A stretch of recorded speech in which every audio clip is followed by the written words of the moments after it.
Hello, my name is Irfan Nawaz, your English teacher. Again I am here for you having a new video session. आज की class का जो topic है वो है pluperfect. Pluperfect means plus perfect. इस video में आप सीखेंगे कि दो काम जो हैं वो आप एट अ टाइम किस तरह कर सकते हैं. हालांकि एक वक्त जो है एक काम जो है वो थोड़ा पहले होता है, दूसरा उसके बाद. ये दोनों कामों का कॉम्बिनेशन जो है वो ये टेंस है. इस टेंस में आप सीखेंगे कि प्लू परफेक्ट के सेंटेंसेस की का स्ट्रक्चर क्या है और इसकी ट्रांसलेशन इंग्लिश टू उर्दू और उर्दू टू इंग्लिश किस तरह की जाती है. नॉर्मली ये एग्ज़ाम में इस तरह के सवालात वगैरह बच्चों को दिए जाते हैं ट्रांसलेशन के हवाले से. आइए स्टार्ट करते हैं. देखें, स्ट्रक्चर के लिहाज से आज का उन्वान है pluperfect. प्लू means plus perfect और इसमें दो स्ट्रक्चर हैं. पहला है कि सब्जेक्ट आएगा, हैड के बाद वर्ब की थर्ड फॉर्म लगाते हैं, हैड और थर्ड फॉर्म, फिर ऑब्जेक्ट एक सेंटेंस का पार्ट. दूसरे ये दो कनेक्टिव्स हैं, कंजंक्शन का काम दे रहे हैं, दो सेंटेंसेस को आपस में मिला रहे हैं, बिफोर और व्हेन. इसे आप एडवर्ब ऑफ टाइम भी कह सकते हैं. और दूसरा हिस्सा सब्जेक्ट और सेकंड फॉर्म है. यहाँ पे समझने की किस चीज़ की ज़रूरत है वो ये है कि अगर पहला वाला sentence had third form past perfect का हो तो इसका दूसरा हिस्सा subject second form simple past का होगा. कभी कभार ऐसा होता है कि ये हाफ सेंटेंस दे देते हैं और फिल इन दी ब्लैंक्स में ये चीज़ें आ जाती हैं. तो आप तरतीब से देख लें कि इसमें सब्जेक्ट है, हैड के बाद वर्ब की थर्ड फॉर्म हमेशा लगती है, और ऑब्जेक्ट है, और बिफोर और when as a connective conjunctions हैं, और इसके अलावा सब्जेक्ट और सेकंड फॉर्म सिंपल पास्ट को शो करेगा. तो दोनों सेंटेंस का कॉम्बिनेशन सिंपल पास्ट और पास्ट परफेक्ट है. जबकि इसके मुकाबले में दूसरा स्ट्रक्चर, उसमें सब्जेक्ट विल हैव और शैल हैव है, ये फ्यूचर परफेक्ट को शो कर रहा है, वर्ब की थर्ड फॉर्म, और इसके बाद बिफोर और व्हेन यही कंजंक्शन है, लेकिन आगे सब्जेक्ट के बाद फर्स्ट फॉर्म है, सिंपल प्रेजेंट टेंस का जो स्ट्रक्चर है वो इस्तेमाल हुआ है. तो देख लें, ये दोनों स्ट्रक्चर आपके सामने है. अगर पहला सेंटेंस में पास्ट परफेक्ट है तो दूसरा सिंपल पास्ट होगा. अगर पहले में फ्यूचर परफेक्ट है तो दूसरा सिंपल प्रेजेंट होगा. ये दो स्ट्रक्चर हैं.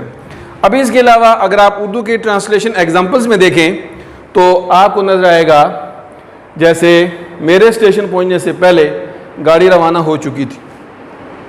तो गाड़ी पहले रवाना हुई, मैं स्टेशन में बाद में पहुंचा.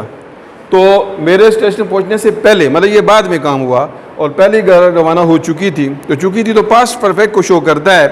तो इसका मतलब है कि ये पास्ट परफेक्ट ये पहले जो है ये रुनमा हुआ, उसके बाद मेरे पहुंचने का अमल जो है वो हुआ. तो इसमें क्या होगा, हम इस इंग्लिश की पहले इसकी वेल इंग्लिश करेंगे. गाड़ी को यहाँ कार नहीं है, गाड़ी का उर्दू में, गाड़ी का इंग्लिश में जो सही बेसिक लफ्ज़ है ये ट्रेन इस्तेमाल होता है. गाड़ी को हम ट्रेन कहते हैं, रेलगाड़ी जिसे कहा जाता है. तो इस वजह से द ट्रेन हैड लेफ्ट भी कह सकते हैं, लीव लेफ्ट लेफ्ट. लेकिन इसका जो प्रॉपर लफ्ज़ है कि गाड़ी का रवाना होना, रेलगाड़ी का रवाना होना, चूँकि रेलगाड़ी के ऊपर एक इंजन होता है जो स्टीम छोड़ता है, भाप छोड़ता है, और उसे वो चलती थी. आजकल तो मुख्तलिफ़ ज़राए इस्तेमाल हो चुके हैं, लेकिन पहले स्टीम से चलती थी. तो इस वजह से इसका जो प्रॉपर ग्रामर में जो लफ्ज़ है वो है स्टीम ऑफ. अगर आ चुकी है तो स्टीम इन होगा, अगर चली गई है तो स्टीम ऑफ होगा, STEAM स्टीम. और चूंकि थर्ड फॉर्म हमने लगानी है, पास्ट परफेक्ट है, तो हम इसमें STEAMED steamed OFF of. The train had steamed of before, पहले को बिफोर कहते हैं, before I reached, second form the station. क्या हुआ दोबारा देख लें, the train had steamed of before I reach the station. दूसरी एग्जांपल देखें, डॉक्टर के आने से पहले मरीज मर चुका होगा. मर चुका होगा, तो चुका होगा जो है ये तो फ्यूचर परफेक्ट को शो करता है. तो the patient will have died, died. इसकी जगह पास्ट अवे भी कह सकते हैं, PASSED passed, AWAY passed away. तो the patient will have died या will have passed away before the doctor comes. क्योंकि यहाँ पे जब फ्यूचर परफेक्ट एक सेंटेंस का पार्ट होगा तो दूसरा सिंपल प्रेजेंट होगा, सब्जेक्ट के वर्ब की फर्स्ट फॉर्म लगाएंगे। तो इस तरह प्लू परफेक्ट के दो स्ट्रक्चर हैं। तो डॉक्टर के आने से पहले मरीज़ मर चुका होगा, the patient will have died before the doctor comes.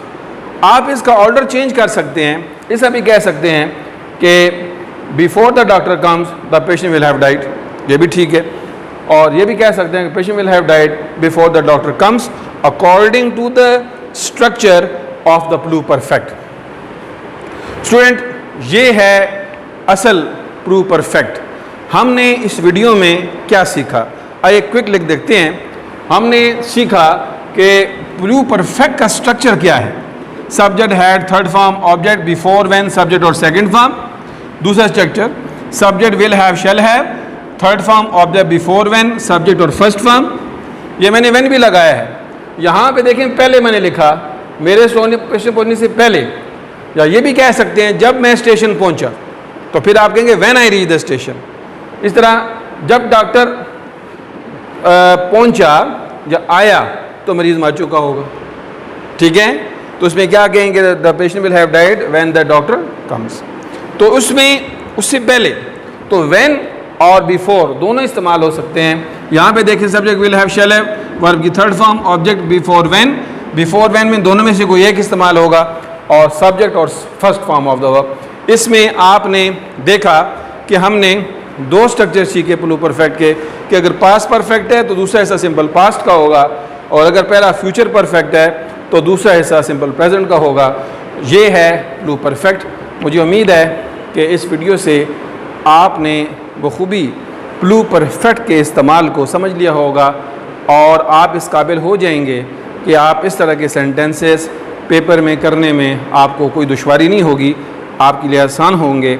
और दूसरी बात ये, जो हर वीडियो में मैं कहता हूँ कि आप इन स्ट्रक्चर को रिवाइज़ करें, याद कर लें। स्ट्रक्चर को याद करने से आपके लिए ये ग्रामर और आसान होती चली जाएगी।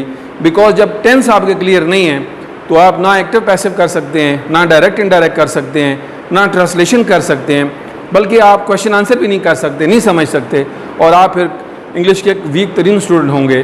तो इस बेहतरीन तरीका ये है कि टेंसेस स्ट्रक्चर को समझा जाए, याद किया जाए, सीखा जाए। मुझे उम्मीद है कि आपको इस वीडियो से फ़ायदा हुआ होगा। आप बहुत ज़्यादा ख्याल रखें। Stay home safe please. Good bye.